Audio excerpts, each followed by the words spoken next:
Patty's here. We're talking accidents, what you do when your pet swallows something bad. But you have something good. Something from good. Mabel from the Produce Mom. Yes, Again, yes. Greek yogurt. If you joined us late, the recipe will be posted on IndieStyle.tv or the Produce Moms because that's where it's very, very popular. But it's So, good for. You want to try it? I don't want to try it. Oh, what? You try it. Well, I mean, now I bet it's okay. Patty, you know I only take dog treats that you pull out of your top. That's the rule. Oh, yeah. Oh, yeah. Oh, yeah. Uh-oh, I'll have to buy a Well, I new think it's a couch. little cold. That's fine. It's not bad. It's really good. Taking small bites, which is a good thing. Yeah, that's a good thing. But bad things, when dogs swallow bad things. Yes, Tom Dock, our investigative reporter, also on Indie Style. You know, you love him. He's Fantastic. And if he doesn't know something, he'll find it out. And I also love whenever I go, Tom, could you? Goes, yes. Love a man says yes. That's yes. Tom in a nutshell. That's Tom. So he has three big dogs. Yeah. They swallowed something. He wasn't sure who did it or how much they did.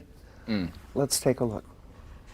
And Tom also has count them three Mastiffs. And these count them three Mastiffs, recently did something bad. Tom, what happened?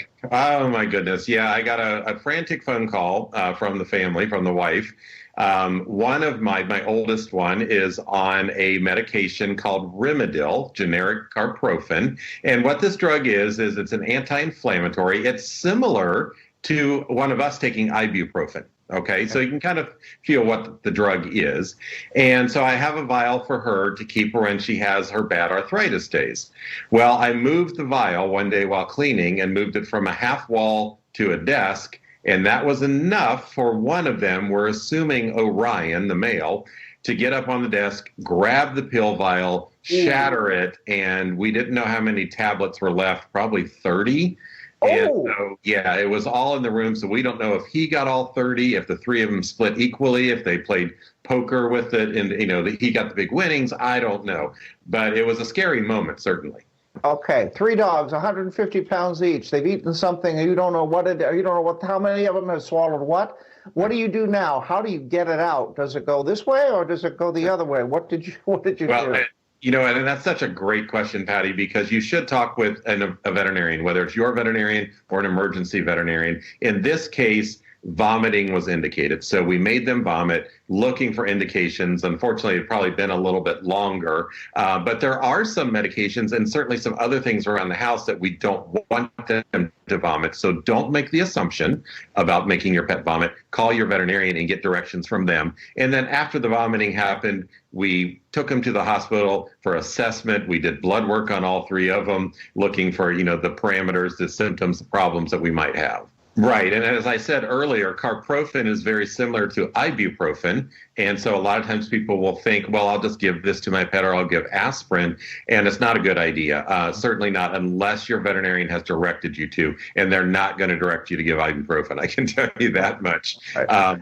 And never give them concurrently. Like even if you have a doggy medication like this carprofen, never put aspirin on top of it. Never put ibuprofen on top of it either. That's going to it's a good way to cause GI damage, kidney damage, and even liver damage. And I got lucky. I got lucky that they probably had some very, very minor GI hemorrhage, but some gastroprotectants like famotidine worked wonders, and they're all doing great now. Good. Well, I think they're very lucky to have you and your family, too. So kiss the pooches for me. Thank you so much.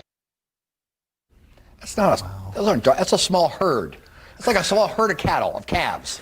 Yeah, that's a lot. But it proves the point that even the so-called experts, these things, accidents happen. Accidents happen. And yet he didn't know how much they had ingested, right. or which ones. Yeah. So you have to treat them all. Best thing is to call, of course, your vet. Right. And do it the right way, because it can, and the smaller they are, they don't need to ingest as much. Right. Call your vet. Well, this is why every Halloween time, you come on and he comes on and we talk about, candy and things to stay out. And when the holidays with tinsel and lights and all that sort of stuff. As you said, the holidays, sugar, spices, all these things, they're not supposed to have that. We shouldn't have as much either. So, excellent point. Yeah, better safe than sorry. Yeah, exactly. So you've got Pet Pals TV, you've got Great Day TV, and now you got a podcast. Positively Patty podcast. You say that 3 times? No. Okay. Not with a microphone on. You might get in trouble. Who knows what happens? Yeah.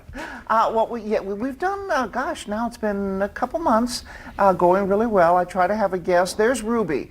Ruby's on right now with Jesse, American Senior Communities. This is the dog. She's kind of become the mascot. Look at that tongue. Oh, yeah. Look at that tongue. Ruby, many assisted living places don't allow you to have pets. Right. Things are changing because we know pets keep us healthier for longer. Well, because assisted living places can't allow guests. So right. let's have one furry guest for everybody. Right. Well, but now they're opening up so that you can maybe bring your pet if you can take care of them. I mean, it's judged on a case-by-case basis to make sure. But if you can have a pet, Ruby's around there to Sure. make a little tour, if you will. Right? Right? Okay. So that's on the podcast right now, and we try to have a new one for you every week, starting on Monday, and runs for the whole week. And then, of course, they're up on the Wish TV website. Yep, for and any you time. can, anytime you want to. But we try to always have a.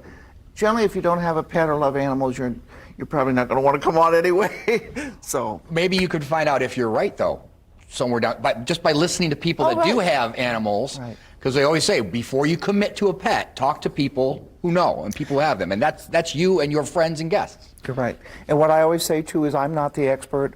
I don't have a rescue. I'm not a vet. But I do know where You to know point. exactly. I may not know, but let me point you over here or direct you to someone else. Oh, right? See? Right? Follow? Yeah. Right, Mabel? All right. Hey, you want Thank another Mabel. piece of... Have another one. All right, we'll put the links on IndyStyle.tv. Go